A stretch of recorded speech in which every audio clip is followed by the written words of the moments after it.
जिंतूर जवळच्या बोरी गावात आणि आजूबाजूच्या परिसरात मुसळधार पावसामुळे झालेली परिस्थिती तुम्ही खूप प्रभावीपणे मांडली आहे।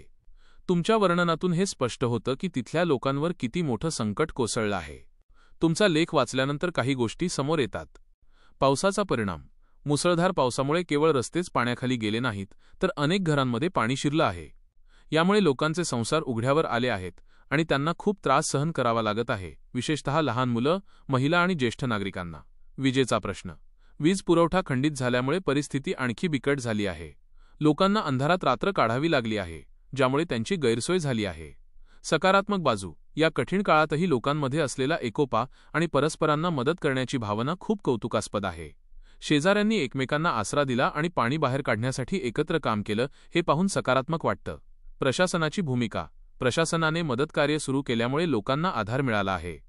तुमचा लेख वाचून हे लक्षात येतं की नैसर्गिक आपत्ती किती विध्वंसक असू शकते, पण त्याच वेळी माणसातली माणुसकी आणि एकजूट किती महत्त्वाची असते।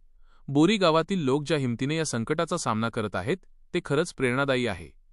तुमच्या या माहितीपूर्ण लेखामुळे लोकांना बोरी गावातील परिस्थितीची कल्पना येईल।